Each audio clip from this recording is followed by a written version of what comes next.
Gracias, Jimena. Antes que nada, quiero agradecer a la invitación a la doctora Cecilia. Gracias, doctora, por permitirme presentar esta investigación y también a la doctora Lourdes Quiroga, quien es coordinadora de la maestría y quien, pues, de alguna manera, ella es fundamental en la formación de los estudiantes de la maestría, ya que en esta se incorporan un programa de prácticas clínicas. Entonces, te da la posibilidad de que puedas hacer investigación tanto a nivel teórico como clínico sobre aspectos fundamentales que en la actualidad tienen una gran relevancia, y es importante que empecemos a analizarlo, a discutirlo, a investigar. El formato es como este proyecto que lo vamos a ir desarrollando a partir de la estructura de un caso clínico, pero primero vamos a ver antecedentes, un marco de los fundamentos del psicoanálisis y posteriormente el caso clínico. Como bien decía la maestra Jimena, las dificultades en torno a la fibromialgia, un caso clínico sobre el desciframiento del síntoma.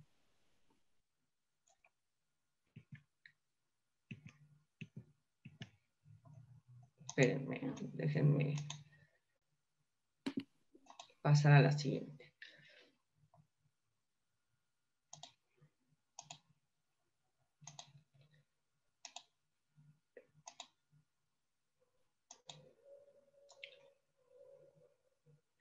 Entre los antecedentes, lo primero que me interesó saber es a nivel médico y con respecto a la Organización Mundial de la Salud, ¿qué entiende por fibromialgia? Entonces, para ellos, bueno, la definen como un dolor físico-musculatorio crónico que nos remite pues a su registro como enfermedad en el 92, en 1992.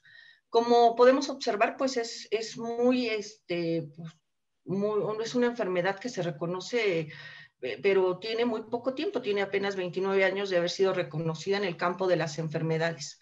Un dato importante es que se presenta en un mayor porcentaje en las mujeres. De 10 pacientes, 9 son mujeres y 1 es hombre.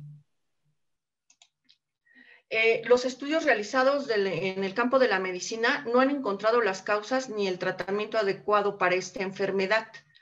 El tratamiento, bueno, pues algunos consideran que tiene un costo elevado en su consumo de recursos asistenciales y también continuos aumentos en las cifras de incidencia, que algunos también consideran que puede ser un problema de salud pública. Los principales países que investigan acerca de la fibromialgia está España, Estados Unidos, Brasil, algunos países europeos. El objetivo de la investigación principalmente fue analizar las dificultades en torno a esta enfermedad, la fibromialgia, a través de los fundamentos del psicoanálisis para el desciframiento del síntoma. Ahora vamos a partir de sus fundamentos. A mí me gustaría mencionar que debido a que desde la medicina no han encontrado ni la cura ni un tratamiento, lo que se ha hecho es dar medicamentos, y el problema es que estos medicamentos solamente alivian por un periodo corto el dolor. Sin embargo, no lo cura, y las pacientes o las analizantes siguen sufriendo de estos dolores. En estos fundamentos, bueno, pues hay dos perspectivas, porque dentro del psicoanálisis, por un lado, está quien considera que la fibromialgia es bueno, se puede ubicar dentro de la estructura clínica de la histeria, y otros desde el fenómeno psicosomático o desde el síntoma psicosomático. Así de manera muy general les voy a explicar cuestiones de la histeria, aunque sé que de alguna manera, bueno, son psicoanalistas y la mayoría ya tiene los elementos sobre lo que es la histeria. La histeria, bueno, como una principal característica, es el síntoma conversivo que tiene una significación inconsciente. Un dato fundamental es que esta fue la condición propia de las mujeres en la época victoriana, y ahora, en la actualidad, podemos ver cómo la fibromialgia también tiene que ver con una enfermedad que al parecer es propia de las mujeres, porque son muy pocos, eso es una cuestión 9-1, es de 10 personas, 9 mujeres padecen fibromialgia y 1 es hombre. Lo que hace Freud en sus primeras investigaciones fue que principalmente él empezó a investigar junto con Breuer sobre lo que es la histeria. Entonces, ellos empiezan a investigar y el primer caso, como ustedes saben, es el de Anna O, donde algo muy interesante es que esta mujer le dice a Freud, cállese, déjeme hablar. Y bueno, ahí se da un primer descubrimiento que tiene que ver con la escucha y la asociación libre. La histeria no tiene una causa orgánica, pero sí psíquica. Está aquí articulado el inconsciente y el cuerpo, y en el diván el cuerpo habla, que podríamos decir tiene una significación simbólica. Y esto es muy importante que ustedes logren identificar la diferencia entre el fenómeno psicosomático y la histeria, porque el fenómeno, el síntoma histérico, sí hay una significación simbólica. Cuando menciono el del diván el cuerpo habla, de lo que estoy mencionando es que básicamente puede ser en un caso que la paciente o la analizante diga, tengo dolor en mis piernas, de pronto ya no siento mis piernas.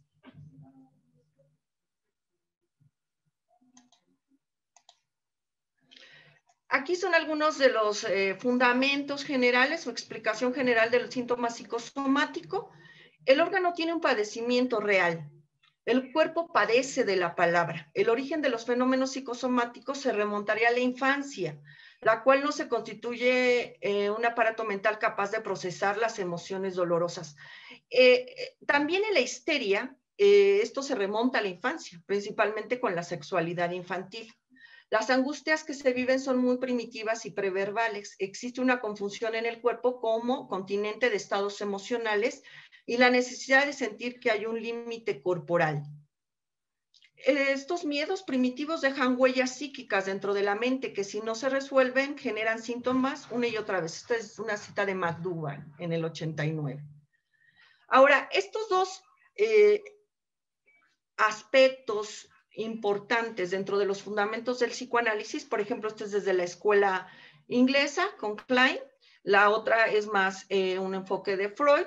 Podemos pasar a lo que es el método, pero yo lo que quiero es que tomen estos dos fundamentos para después analizar el caso.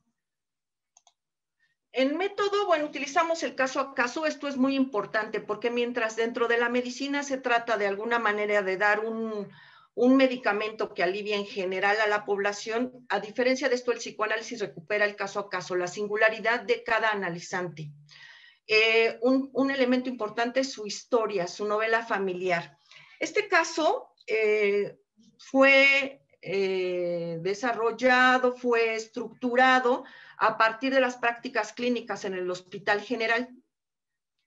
Aquí llega una paciente referida de medicina familiar o de consulta externa porque padece dolor.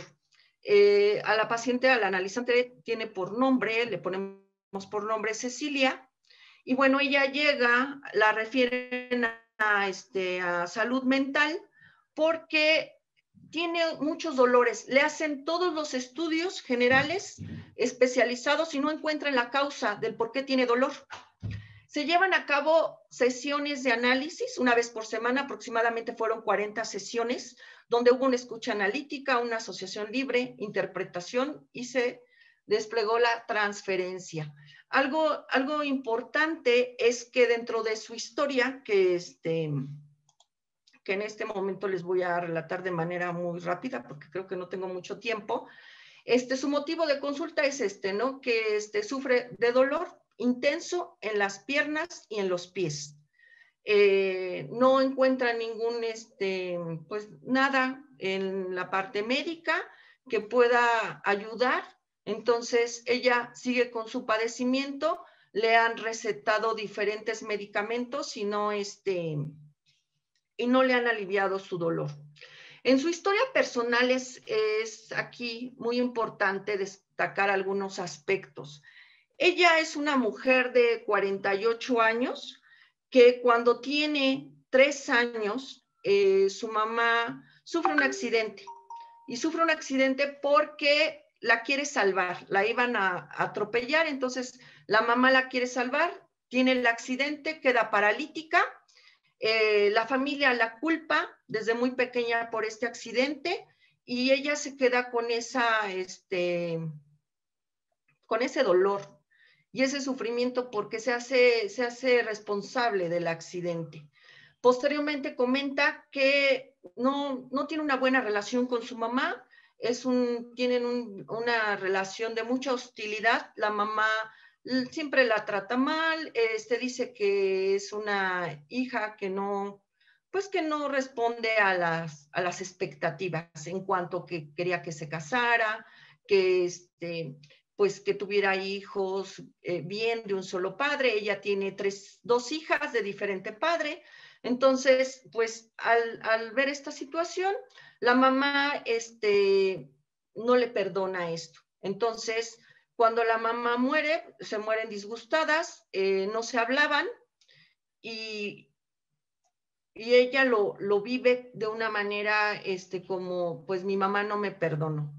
Posteriormente, cuando se le pregunta sobre cuándo empezaron sus dolores, ella comenta que hace 2 años, cuando muere el padre. Dice, lo que más me duele es que mi padre no me pudo dar la bendición. Y más adelante en el análisis vamos a poder un poco ver qué es esto de la bendición. Porque ella, al considerar que su padre no le había dado la bendición, bueno, pues se sintió mal, empezaron sus dolores y así estuvo en las sesiones, fueron aproximadamente 40 sesiones de análisis. Y en esas sesiones, bueno, ella fue poco a poco aminorando, o le fueron aminorando los dolores, hasta el punto en que ya solo le dolía la cabeza. Ahí cuando a ella solo le empieza a doler la cabeza, ya no el cuerpo, podemos ver que a partir de la palabra, a partir de simbolizar aquello que le estaba pasando, de alguna forma ya no estaba sintiendo ese dolor en el cuerpo, sino solo en la cabeza. Ella comenta que ya no puede seguir en análisis porque ahora ya solo le duele la cabeza y que prefiere irse, que prefiere ya no estar en el análisis, que ya no le duele el cuerpo, pero que de alguna manera todo esto le sirvió mucho y que pues ella le encantaría continuar, pero vivía lejos. Entonces esos son de los argumentos que ella comenta. Entre las observaciones importantes que observo del caso es que ella habla sobre el dolor en las piernas a partir de que muere el padre. El dolor se va intensificando hasta no permitirle realizar sus actividades cotidianas. El accidente de la madre cuando tiene 3 años, pues de alguna manera se siente la culpa por este accidente. En su relación de pareja también tiene dificultades y bueno, durante las sesiones ella puede asociar libremente, habla sobre su dolor en las piernas y en el enojo que siente por su madre y bueno, el dolor de no haber podido tener la bendición del padre. Para la discusión sobre esto, sobre este proyecto de investigación, porque hay que recordar que el psicoanálisis, más que obturar, cerrar, obtener resultados, de lo que se trata es de abrir preguntas de investigación para continuar con el avance tanto epistemológico como clínico. El analizante logró hablar en el dispositivo sobre su dolor, sobre su sufrimiento. Aquí la pregunta es, ¿el dolor es un síntoma conversivo o psicosomático? Y bueno, en el transcurrir del análisis le dejaron de doler las piernas, le quedó un dolor esporádico en la cabeza. Y además, aquí algo también que me gustaría plantear para discusión es cuáles son los efectos del contexto sociocultural y económico en la mujer. Algo importante sobre este caso es que ella, de alguna manera en la relación de pareja, que lo quise retomar hasta ahora, es que tenía un marido que de alguna manera ella decía que quería que cumpliera con los roles como mujer, que le planchara, que le lavara, aunque él de alguna no trabajaba, quería que su pareja lo mantuviera, no le ayudaba, no le apoyaba. Entonces, ella no se separaba porque decía que de alguna manera quería seguir tratando de cumplir con lo que su familia le había indicado, que era ser una buena mujer y tener una pareja, un esposo. Recordemos que cuando les relataba el caso, ella había tenido dos hijos, dos hijas de diferente padre. Entonces esto era algo que la madre le reprochaba. Cuando en el análisis ella empieza a hablar sobre la relación de pareja, menciona que no está de acuerdo en la manera como la tratan. Sin embargo, por cumplir con esas expectativas de la madre, pues se queda a continuar con esa relación de pareja. En el análisis del caso, hay algunos elementos que me gustaría también plantear, porque me parece que esto, cuando ella habla sobre mi padre no me dio la bendición, recordemos que las palabras tienen diferentes sentidos. ¿Qué es la bendición? Y se los dejo como pregunta. El accidente de la madre, la parálisis, ¿qué tendrá que ver con su dolor de piernas? ¿Y cómo se relaciona con la culpa inconsciente? Y finalmente, ese dolor, lo que observamos o lo que escuchamos es que es un dolor del pasado que se hace presente en sus piernas. Traté de resumir el caso, la investigación, porque solo contaba con 15 minutos. Hay mucha información y análisis sobre este caso, pero bueno, pues eso ya lo dejaremos para las preguntas. Gracias. Muchísimas gracias, Vera. Una ponencia muy interesante y sí, seguramente habrá muchas preguntas y comentarios al final de las 3 presentaciones. Igual, ¿no? Pueden irlas anotando y las iremos desarrollando al final de las otras ponencias.